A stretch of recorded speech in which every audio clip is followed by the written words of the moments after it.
Mje baliko bannamawulire mwenna betuyise wano, bannayuganda mwenna abali abatulaba, ba artists mwenna n'abantu bonna abali mu entertainment industry. Kansooke mbalambuliremu ku Kibo Establishments.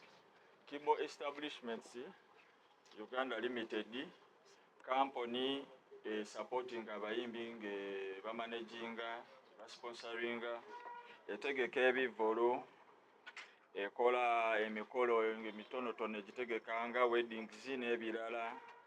Tuyinamu n'ekiwayi ekitwala okukiyamba ku bantu okugenda ebweru. Ekituleese wano olunaku olwaleero kwe kwanjula omuyimbi waffe omupya Scoopulama. Scoopulama twamusayininze olw'ensonga muyimbi muto, alina talent, ali talented muyimbi mulungi, ate era okusinziira ku music gwayimbyeko ne gwayina mu kisenge. Ye muyimbi omu ku bayimbi abanene abajja mu maaso awo, be bayimbi b'enkya abaddako ab'amaanyi nnyo ddala. Ensonga endala ey'okubiri etuleese wano, ffe nga Kibo Establishments tubadde tumanyidde ku muyimbi gwe bayita Fefe Busi nga ffe abamumanaginga. Era tuzze wano okudinawunsinga omuyimbi oyo, ffe nga Kibo Establishments tetukyakola naye. Tetumugobye ne tutamineetinze enkolagana yaffe naye. Mu Luganda mba mugobye. Tuba tetumugobye, tumwesonyiye. Soke tugende mu nsonga za Scoopulama. Lwaki musayininze Scoopulama ne mumureplacinga ne Fefe Busi? Scoopulama abamumanyi bamumanyi, era atamumanyi amuwa obudde ajja amutegeera. Scoopulama muyimbi mulungi nnyo nnyo nnyo, alina talenti, alina ennyimba ennungi. Ate ensonga etwawudde n'oli tumwetegereza okumala ebbanga ye ne tukiraba nga tekijja kubaawo.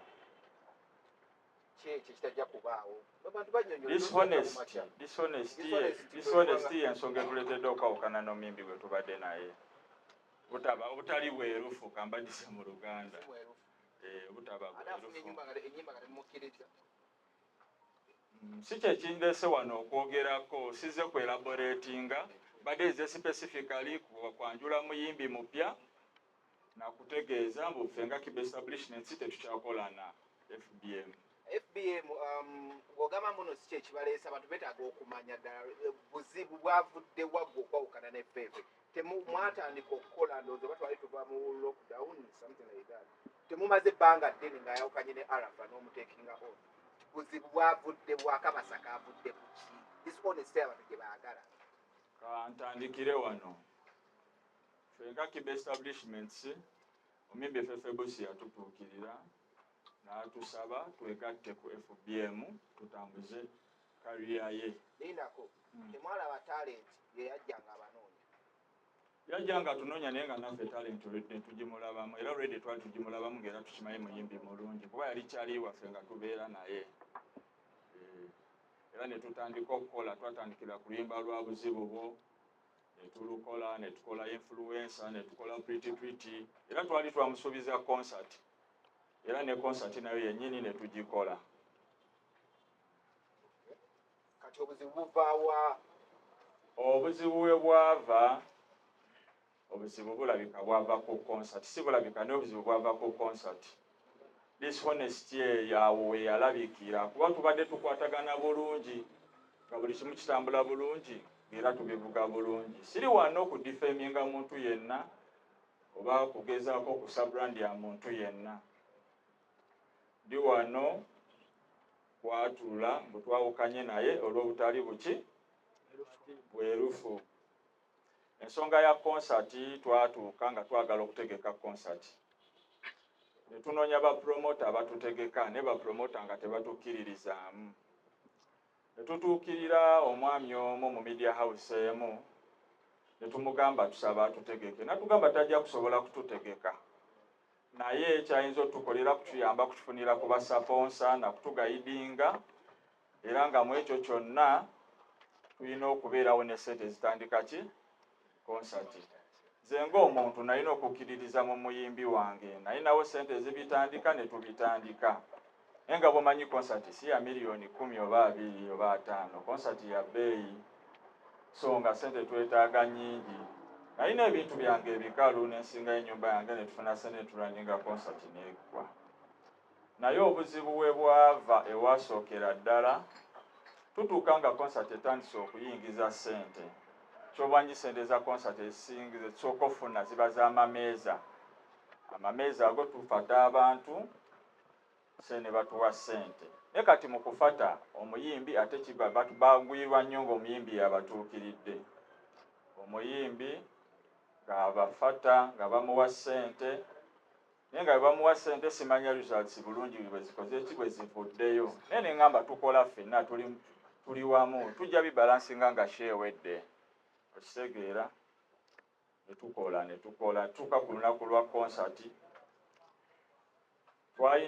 Twali tusolooza, omwami yatuyamba okutufunira ba sponsor, yatuyamba n'atufunira n'abantu abasolooza ku mulyango.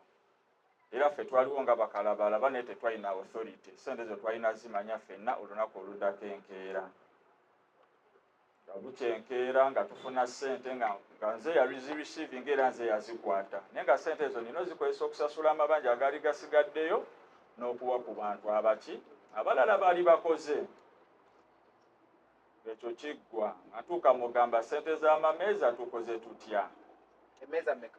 Twatunda emmeeza 50, twalinako ez'emiliyoni 3, emmeeza 20 n'emmeeza ez'akakadde emmeeza 3 z'emmeeza 5 wamu. Ne ku sente z'ezo emmeeza nze ng'omuntu namanyako miliyoni 15 zeyampa ne twongerako okuteeka mu concert ku lunaku lunaku nga lumu ne ku lunaku lwa concert lwennyini ku makya. Ng'obazeemu mmeeza mwavamu sente mmeka? Osobola okubala gwe nze nkuwadde figa. Twatunda ez'emiliyoni 3 emmeeza 2 ne tutunda n'ez'emu emmeeza 30. Kati tudda ku mulyango. Omulyango omwami ono yatuwa abasolooza, yatuwa zo twazifuna cash, naye nga tulina ne ssente endala ezaali zigenda okuva mu kampani y'essimu emu. Yatuyambako mu kusolooza naye okuba yatugulangako ticket ku full price nga yegitunda half price. Oluusi ng'egitunda ne sente zeesazeewo yo ngayo okusinziira ku strategy yaayo. Sente ezo balina ozicreditinga ku akaunti yange. N'ebiseera ebyo waliwo saga ya Nobert ne Reigi. Kati yali akwasaganya ensonga yaffe ku deski ye bwe nagendawo n'aŋŋamba naye akawunti namutwalira empapula nga nzijjuza mu kampani yange. N'aŋŋamba n'okusinziira ku bibaddewo twandyagadde tuzicrediting ku akaunti y'omuyimbi. Sinsi nali neesiga omuyimbi gwe nkola naye kyali wange, tubadde tukola buli kimu ffenna. Mbagamba ne mbawo ne mpaayo details ze ne bateekako ssente. Naye kankuzeeko emabega balina ne batuuka ne baŋŋamba naye ebiseera ebisinga oluusi kale kino kyali kizzeewo naye lwaki totuwadde amanya twatuwadde details za kampani yo ne tujjuzaamu ki ezo sente tuzicreditinga ku akaunti yo. Ne mbagamba mukireke kuba kyali wange nali nkola ki mwesiga. Sente zajjira mu portion 2. Portion yasooka yajja n'agireceiving era ye kennyini yaŋŋamba n'okuŋŋamba bataddeko. Ne musaba ne mugamba kati tukoze nga wayiseewo ebbanga lya wiiki ng'emu oba 2. N'aŋŋamba ssente yazikozesezza naye tulinde endala ezijja. Endala ezijja nazo bwe zajja saafuna wadde 10 fenka kampani ng'ate Kiba establishment kampani twagigulawo ng'ew'omusolo ng'era erina okukola amagoba. Kati mu mbeera eyo ne tulaba nga tuyinza obutasobola kwongerayo okukola naye ate twali tugumye tusigale nga tubeerawo naye bingi byajja bibaawo nga ne bwafuna show zitazanjula. Bannaye bayimbi mwenna gye muli bannayuganda mwenna nga muli mu bizinesi nga muli mu partnership n'omuntu. Kirungi nnyo obwerufu ne buba mu bizinesi buli wamu. Kuba teri ava w'ewaka n'alekayo abaana oba n'aleka emirimu gy'akola oba n'akwata ssente ze n'aziteeka mu kintu nga takolerera kufunamu. Okitegeera. Kimbo bagamba waliwo sente z'emirundi ebiri zisinga okukubonyaabonya. Sente za federation ne sente z'eggulu. Sente za federation n'ez'eggulu sigenda byogerako. Jja byogerako. Ezo zo saaziraba era sigenda zoogerako. Jja byogerako. federation yabawa ssente ate mwatugamba gyetagwa mu federation yabawa ssente olaba nze nkugambye sente za federation ezombuuza sigenda zoogerako sizimanyi n'ezeggulu sigenda zoogerako abazimanyiko bajja zoogerako kuba siri wano kwogera ku bye simanyi. Sente z'emmeeza zaali miliyoni 7 plus otugambe wafunako mmeka? Nafuna miliyoni 15 ku miliyoni 7 ezo kye nafuna ate nazo ze nafuna zaali zakozesebwa kuzzaamu. Gundi yammwe konseti yammwe ne Fefe yali etya nga musayininga? Twali tuli ku percentage gye sijja kwatuukiriza wano kuba biri confidential byali Masega kati gaffe babiri n'ekyo obumanya kye nalina ofuna saakifuna. Osayininza omubiyimbi Scoopula Mawuli wakava mu Fefe ebiwundu olina bukakafu kinti ono ate ono alina ennyota alina nnyingi. Scoopula Matujja asobolagana ekyoba omanya nze naye tujja sobola okukolera tujja sobola okukwatagana.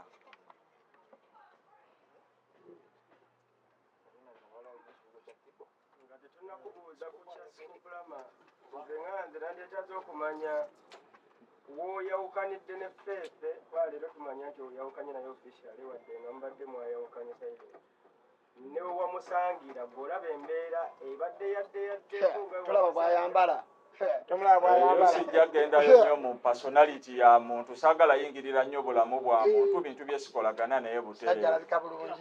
Ensonga zonna ze ndi mu kwogerako njogera ku nsonga za nkolagana yange naye nabye tuyiseemu. So kuba bwe twava mu konsati wayita omwezi gumu lwe twatukreditingako sente ezasembayo zesaafuna ate ne wabawaawo ebya kukwatako shows nga aziyimba taŋŋamba ne we natuuka ng'oluusi nina show nenfuna nempeyinga back ne tuzidenouncing turefundinga ndaba nga awo tewaba kigenda mu maaso. Naye nze ng'omuntu Fefe siminaako buzibu kubeera kyali wange ne business wise personally siminaako buzibu ne business wise tetukyasobola kukola ffenna.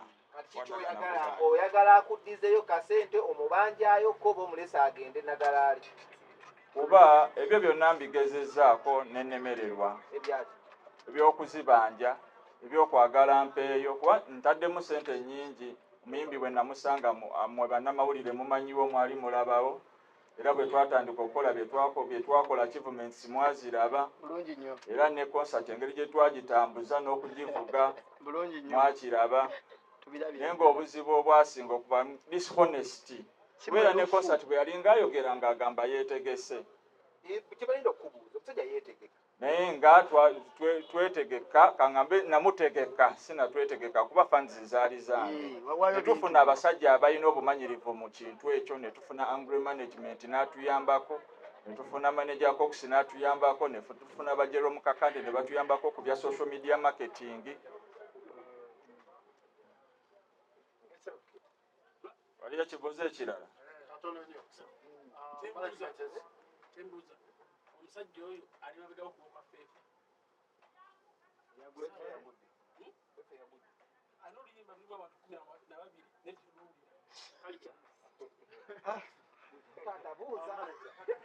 ekibuuzo kyoyo nkirese ebibuuzo bye sijja sobola kuddamu kuba siri wano kussa wansi bantu. Kibuuzo kirala seru twawulirako ku nsonga z'ekusinga ennyumba nga bagitwala banka nga oteekayo ennyumba kusobola okufandinga concert. Mukama mulungi ekyamabanja we kiri naye ku ssente ze twafuna okuva ku mulyango nasobola osasulako ssente zebaali bamanja ez'ennyumba. Amabanja ageninga geninawo ge ga ssente zava mu kampani y'essimu ag'omusolo kuba omusolo baguteeka ku nze. katono nnyo tuze tulaba nga bina management wezawukana n'abayimbi babawo obungi nnyo ku projects babakola nabo kati nga piti mwakola naye mukola buzibu bwo tetulabe mu maaso awo nga Fefe takyasobola ku accessinga wakono nga mumweddiza okuba mwakola nabo. Tubadde tu partnership gye tubadde nayo copyright ey'ebintu bye byonna abadde nayo era n'ekimu ku nsonga ezinzijeeyo nina omwami omu gwe twakola naye contract alina bwe yatuyambako nga tulina bwe tulina okumusasula nga concert ewedde twalina okubaako bye bwe tumuyimbira. Ne kukwatagana n'omuyimbi amuyimbire n'agaana n'asuubiza okukola ki okunsuuwinga. Naye era ne munnyonnyola mu buntu. Waliwo n'ebintu ebirala bye mbadde nfuna ng'abantu baŋŋamba ebintu bingi. Sijja kwatuukiriza mannya g'abantu. Munansonyiwa. So mu bufunze ennyimba ze zaalina nga ye temulina kye muyinza kuzongerako oba temulinako rights zonna. Enkolagana yaffe music we tetuminaako rights zonna. Kali abantu public oli mugigamba gwe ne ffefe tebaddamu okukubira. Ebiri abadde bamubanja Nekimukwatako nze ng'omuntu mpozi nga kiri personal. Ne bwe kiba business wise tetukyalinawo connection. Era ababanja waba wakyabanja ow'okubanja amumanyi kubanze be nakolagana nabo bonna nabasasula. Oba mu mbeera ki oba mu mbeera ki. Scooplam. Ojjidde mu kavuyo. Ada akavuyo sikamanyiiko kubanga andi awagenda okubira n'awamaje nedda amanya n'eddoboozi Scooplam akansoke kweyanjula. Nze olunaku lwaleero ndi wano kukola na manager Kibo establishment. Ebibaddewo ebikadde sibimanyi kuba nze ndi mupya. Ate sijja kugamba nti nganze brandi nti oba nina brandi yonna gye nnumba oba gye nkiikiridde. No Scooplam olugendo lwaffe lutandika leero. naye obuzibu bw'olina buli wojjogira mu buzibu wagende wane wajjo sitede yatwala mukazi oze n'offefe ate yakiba Anti munaye bw'obeera omugomvu ebiseera ebisinga byebyo byosanga. Yes man. Ekyo ensonga ya George osaagala nnyo gyogera kuba saagalamu amasannyalaze buleke yeebake abeere gy'ali. Ebyamaka si bye tuzze okwogerako. Ezo ensonga z'amaka waliwo poliisi ezikwasaganya era omusango gwa Jostede naguteeke ku poliisi. wagulopa Nagulopa. nga kyekikulopye omusango mukazi Nja gufollow. kimu kyokka bwe Yes. Kakati nedda bageza okulaba nga weight yo yenkana ne okugjawo ffefe tebateekawo Scooplam kitegeeza bageza okulaba nga gwe weight yo ne ffefe muli ku level y'emu. Ndongo ya ddala naawe. Ebiseera ebisinga omuntu abeera mu office ne bamuteekawo omulala tekitegeeza nti abadde tamanyi. Abaasi omusinga ku No, tekitegeeza nti oluusi omusinga naye wabeerawo enkyukakyuka mu buli bizinesi. oyinza okuzaawo omunafu Naye omusobola. Emusobola. Ekiro kijja. Ffefe kyali wange wakabi muyimbi wakabi. Naye tugenda agya kiwulira. ne maliso bamubyeyo wuuno. Maali naye waali ku gaadi. Ian oli produce gwogenda okukola ennyimba za lama oba nawe olina ebikuluma. Scoop no by the way tumanyiganye ebisonga leero lokaloka. Scoop mukwano gwange ate by the way Scoop is one polite guy. Ndoza kyaki bagenda kukolagana nnyo Kibo.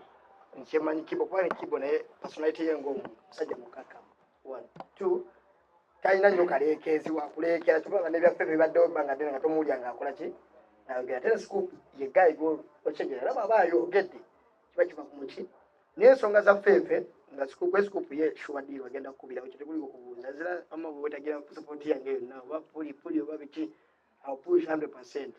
Nja kuzikubanga musamizi sina kwebuuza ku muntu ekyo nina kikola naye ensonga za ffeefe by the way ekyo kansoneko kankole ku nsonga za ffeefe abayimbi naddala abayimbi balaba bali waggulu ennyo bano tebalina mbeera ezo kyewunyiza toba tuli balaba mwenje mu byobadde mukigenderedde twala mivuyo nti manager agenza balituliddeko naye bano bangira bano bantetenkanya okitegeere ekyo seriously bagenda ne ssente kati ono Kibo kyonna whatever I don't care ono Kibo ekindetamu zina ensonga nti nze namusindikiza n'omusindikiriza amanaginga ffeefe alina South Africa neninya nenkomawo netutuula nemugaa muteeke mukola naye man aludde we man tulina mukwano gwange nga sente ze zafiira mu bizinesi ng'eyo irike paso n'owulya mu mutima gumenyesa nange byazza nkola bingi okitegeera nti ekituleetera fulusi ogamba katukole n'omuntu ng'ono ogamba yananyiga ndowooza ebiwundu kuba taleekaana naye nobeera n'omusajja you can't even pronounce a company ekutaddemu millions omuntu asinga ennyumba you can't even say titukoze ekivulu ne gundi abayimbi bannaye muli bambo Seriously, netubere sincere. You can't even omuntu akutte ennyumba kati singa talina backup plan. Abanga singa basula ku lusooto. Otegeera. So kakati nze byaffe nga ye I'm personal with him kubanze mubanja no mubanje ebintu byange bingi. Nze mpulira nnyo abantu abawoza tuli mmerabe bya bufuzi bya gayi namuvuga ne mutwala eggulu ne batuwa ssente. Ulimbalo eggulu tolumanyi ulimbalo eggulu. Wali opende konti nze nevuga naye bwe twajjayo ssente ye ne manager baagula mmotoka alafu. You know? Ne mwazika ebyuma byange ngende South Africa yabinsaba saabi mukaka. Uli navuga n'amafuta gange okuva Entebbe gyensulo bimuleetera emunyonyi waasula kazigo. Tetwalinayo show batuyita Salimu Salenga agala olimba eggulu ne tulukola ne batuwa amajja n'agalya bwomu. Sasa amanya nenga baweereza ssente ku akawunti twali munyonyi tujaguza nnyo ebijaguzo byali bingi. Naye bwe twamala ebijaguzo omusajja ayitawo teyadda. Gulu yali project. Obadde otya bwe kakkana tugende mpola mpola tujja kutuusa gy'olaga. Yakutama byonna kye kimu naye nga si ensonga enkulu wamaze just nkibulya bayimbi tubere ki realistic kwasaga nene ensonga tugole ki tujjeko maaso ono gaya akolaganika naye kwanza sikola nkona naye oluyimba naye nimubuuze nze mwegayira n'omukola eki kulaki nti omuntu gwolaba gwosa otuula naye ne mwogera nti A B C D ne wali batuuse at least kana katono kakulaga mu kusoboka obuddamu amanyi Sebo guy nigga pepe takwata na masemo sebo gola. I don't message yanja twali munyonyo. Na aja kuzo mutaso akulaga message ndi weziti. Ya bank of course. Ne twaja kuzo rujaguza remember that day. Twali banje. Ne bagule moto kato muntu bomba ga utayi ne motoka yagwawo kata china moto. Ne baba bafunye sente takweka. Chemanyi chiko lutulao bijaguza mubaba hanji nyawo ne buladi paka na kadinze silanga sina mukuli kalanka office bana mukamanyi mumbuliza ziye ba pay the studio kwana inako percentage. Not only that na muwe byuma byange ngazidi South Africa silu ko sabiri wakabi ko zeji tiasa sula ko studio fefe wangu ya David sitale mubuzo wali na receipt yangu. But I've been quite fefe now been helping him like a brother, you know. Naye abayimbi muzaala abantu obusungu kaliza busungu bwenina buva kuwono muganda wange banna mutindikiriza nga bakale singa namuleka nabira kuba ina company zenda company jaino jule byekola ne namukaka mawuli obulimi ku mutima noga stand yankozesa nika kamusajja wange senezere zifa mai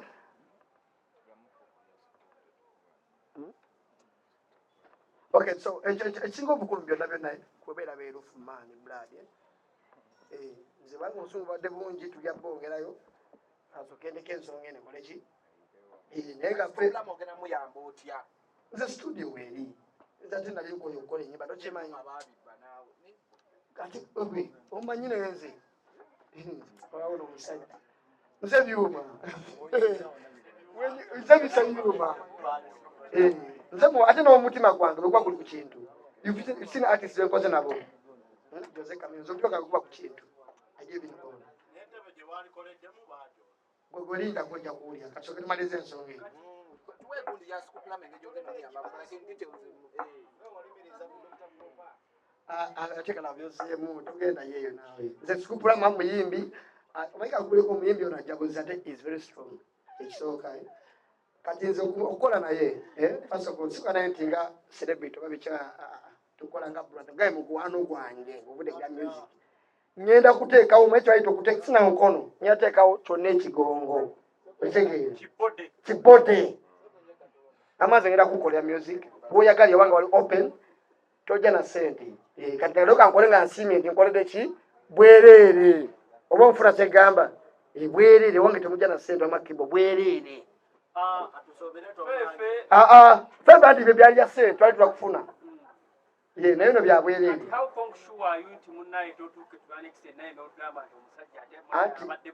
era nkudiramu kugambe nakankenjogedde negamba nti ye muntu akulagirawo nti ABC tutambule bwe tuti sikupulama ye muntu agamba nti mwana brad sijja kusonza ngenze naye omuntu omuntu okusigalaga tuli bulungi n'amaana akulaga ati tuli bubi. So kati ono ye baga kwagala sikuplama mu myaka egi simukola nkolimba naye muyimbi mubuuze wuno muyimbi mukutuli bamukwano nnyo ti newangajja awaka kati so kolagana naye ku personal level era nja muyamba ku personal level si yagamba nti kufuna gaye saagala nje ebibi era sina kyemubanja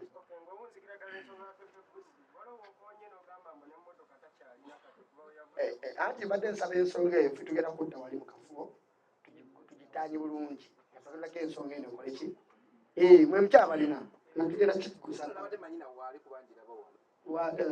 si ye omusajja amwana emmotoka ye naawe obadde otya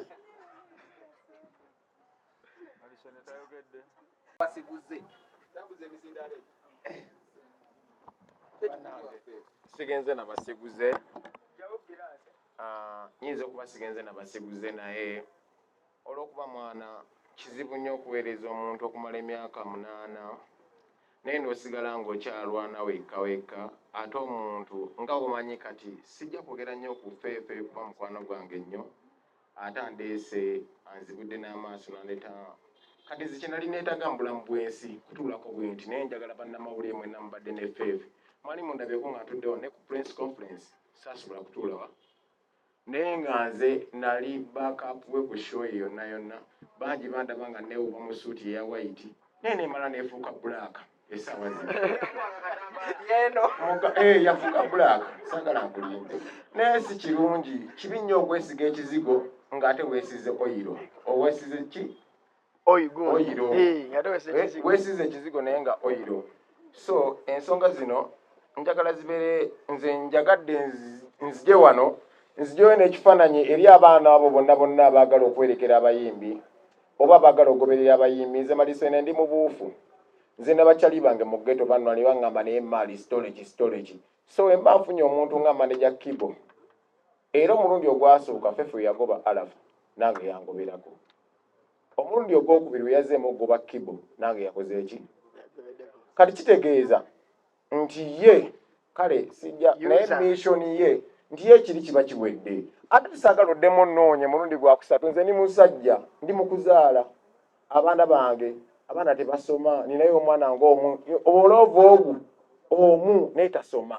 okitegeera nze bampita kyali waffe busi ntambulira kusala amaloli enfuufu enkuba buli lunaku mwana okitegeera kati saagala mbeere mu dduka nneme n'okutuuka okugenda ku sho nti alafa nannyamba nga tasobola kunteekayo magikitaaki wali nga tajja kunteekayo njagala nyimirire bweruufu bannange munnyambe munsapootinge bwe mba neegase nono omusajja wanaasobola okunsindikako nze malisene seetaagisa sente nnyingi neetaagisa kuŋŋamba nti katugenda wano nja kutuukawo mikono gyange mingi abali mu industry bajja kunnyambako ate ng'ennyimba naziyimba dda nze ono omusajja ono Ian Pro nze namutwalira n'effeefe ne mugamba naka studio wali emmanga ekasubi naye tugenda oyiteyiteyoko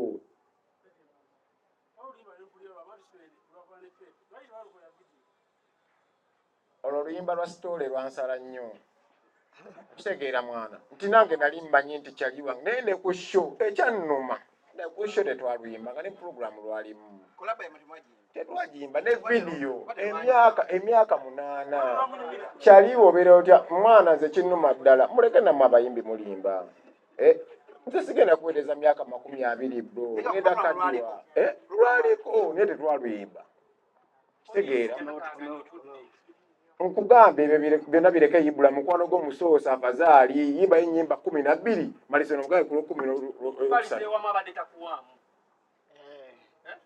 ampaamu wanneetaagisa ng'alabika neetaaga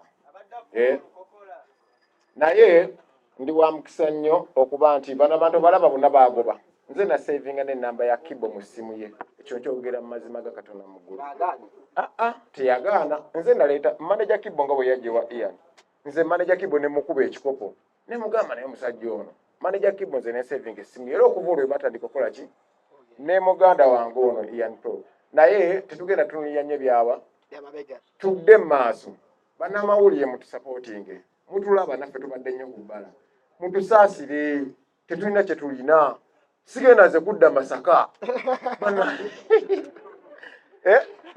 Mawulire mutusaasire aba media naffe tukuli enfufu tegenda tukuba ate nga tulina ensonga bakyali baffe bangi abali mu ghetto kale kyandibadde nandyogedde ekigambo kino mwandisonye naye manager abadde nsaba nga kankirekemu kyandibadde sikubulama nkusabayo ekintu kimu muganda wange olaba omusajja yakutaddemu sente nze akutaddemu nze ngenda beera mabegawo wano naye jjukira nnyo baghetto youth akujje ku nfuufu jjukira nnyo ddeyokko wansi eyo abazaali genda okyaliyo ku malwaliro abantu enjala ebaluma abantu balwadde mu malwaliro tebalina muntu agenda balaba naye lwansonga nti ate ffe abatunula mu kamera tetusobola genda kubeerawo kwabo maaso gaabo bantu okitegeera kiro ya sukaali sikupulama ne bwekiriba kinkwegayidde teweerabiranga muganda wange nze byebyo ebyange byokka byokka tulandaze nnyo munasonyiwa tukyali tuleese wano ensonga enkulu ddala kwe kwanjula omuyimbi omupya Sikupulama omuyimbi omupya Sikupulama era musuubire bingi okuva mu ye muyimbi mulungi ali talented endonga ayina nnyingi tulinawo n'oluyimba lwaffe lwe twasoose okuta olupya lwe bayita Ndeka lutambula ne Naterera nalwo lukyaliwo lutambula tusaba buwagizi bwamwe mwenna bannayuganda bannamawulire kyosobodde okumuyisizawo muyisizeewo kuba Sikupulama musajja wa ddala wonna omwetaaga ajja kubaawo ekyo nkibasuubiza ate nange ng'omuntu siina nnyo buzibu siina buzibu siyinza gaana siyinza kukaluubiriza nga watubeererawo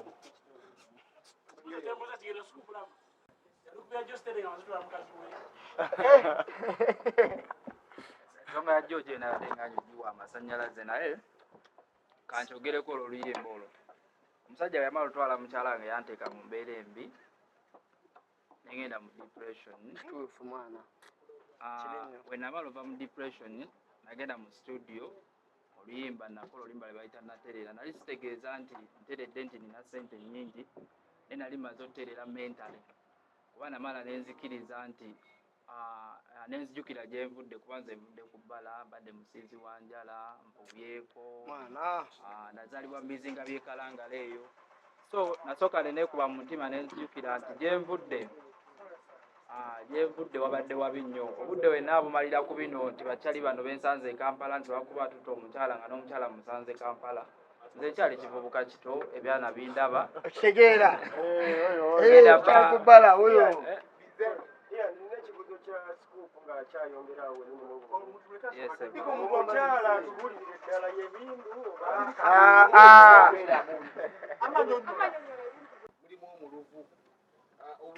obiwulidde bulungi nze okusookera ddala manager Kibo wansangidde badde nina bakyali bange bekwatagana nabo nga nkola n'abakyali bange nga si management naye osobola otuukirira ku kyali wange yenna ali okumpi yasobola okunnyonnyola ensonga eyo Sikupulama yeeyisa atya akola atya kuba sijja kukunnyonnyola ngeri gye neeyisaamu kuba nange simanyi ngeri gye neeyisaamu nyinza oba neeyisa naye basobola obuuza ku bakyali bange abanneetoolodde ku nsonga eyo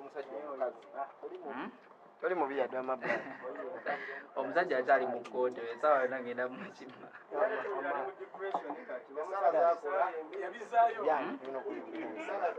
ate dda kyosiga kyokungula abatusooka we batugamba waba yasiga depression ntasobola kufuna masanyu ayina kufuna depression naye kamusabira aterere kuba si kyemwagaliza Jostede ng'omuntu kuba Jostede yali abaddeko omusomesa wange kati omusomesa wange so amwagaliza kintu kibi just njagala ye ng'omuntu yeetereze aterere mu bulamu ave mu bintu by'okudda eno n'eno biki by'osuubira mu Kibo Media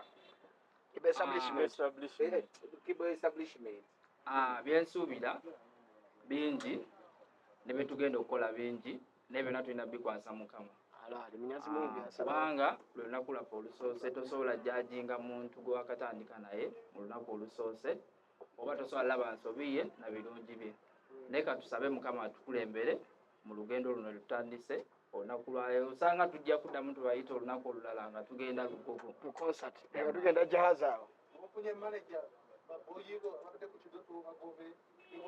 emabega bonna balaba bakwetolodde baboyi bange badde nkola nabo era buli muntu gwe badde nkola naye ekifo waali yamani Contract ya bbanga ki? Kibuuzo kibuuzibwa nti contract ya bbanga ki? Contract eri confidential. Amasekati gange na muyimbi. Manager tugende ku contract. Akigasa ininge. Mwekisinjike ku bitu.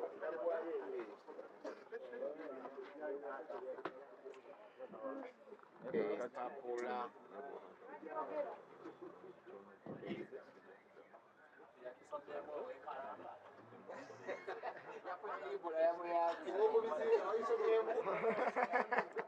Sebo omusajja twamuweereza n'asoma oluzungu lumanyi bulungi.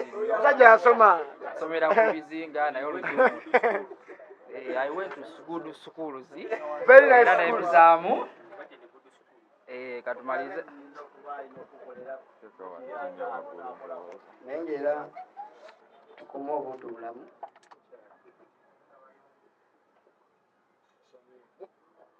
Yasomyemu omusajja yasoma ssebo. Omusajja sebo soft copy yagifuna dda. Esooka ku kiti gundi ku mitimbagano.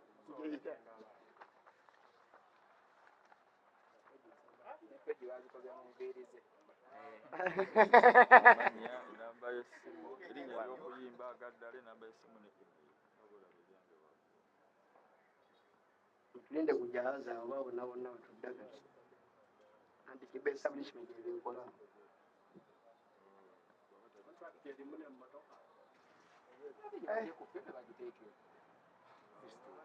so ono musajja mukozi talinakuba nnyo naye ebyo byonna yabigonza dda.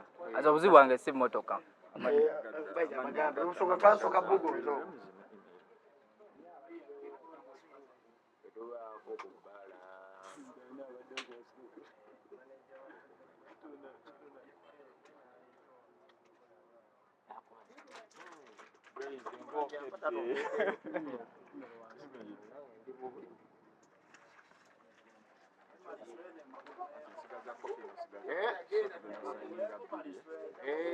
ogedde ensonga enkulu tujjamu wamu maneja Entegedde nkuliko.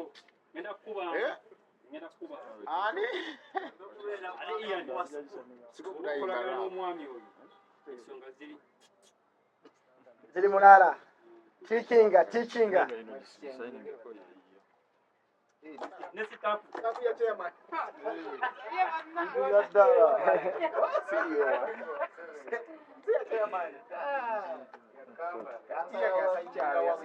ojja kulaba oba mukakamu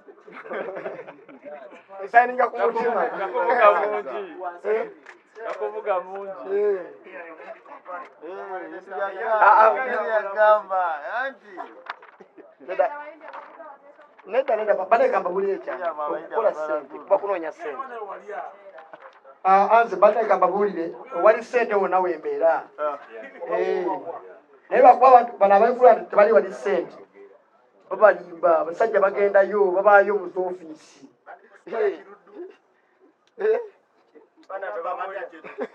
n'ekirala naye tuli naye ku ttiimu ali mu kibo kuba ye tetunatuuka kusayininga mpapula tukyeteekateeka naye nga kyomanyi olwedde ali mu kukola naffe era anytime from now tujjaba tubateerayo ku kitimba awo mujjaba mukebera ku akawunti ze tuyinza obutaddamu kuyita ku press conference ndala ne mujjaba mufuna obubaka nga buyita ku mitimbagano ye manaja wange gwenna bannange era ebigambo era ayagala okubukinga sikukulama yenna ajja kebera ku social media handles ze enamba z'essimu kweziri abuukinga oli temukuba eno babuukinga oli mukubira oli mumunoonye era muyinza okubira kasike abamubanja mumunoonye mu buntu nze abamanja nabasasula era nze bannanga nkubira nga munoonya nja kulya za bwereere tobanja bwenzirya tobanja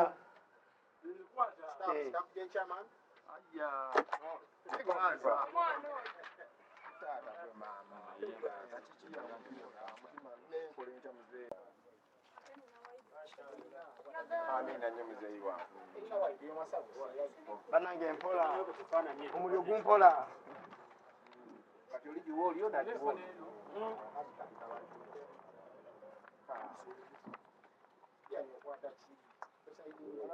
nedda wendi ng'omujulizi witness kala nenga twangwe nange mbetanga wamwe bannamawulire bwe mutali ensonga z'onyimba ezo mukimanyi tezitambula bulungi nammwe mugattako nnyo ku nkola ya miziki wano e Uganda. Tusaba mutubeereremu naffe tujja babeereramu wekyetaagisa bakayitandeka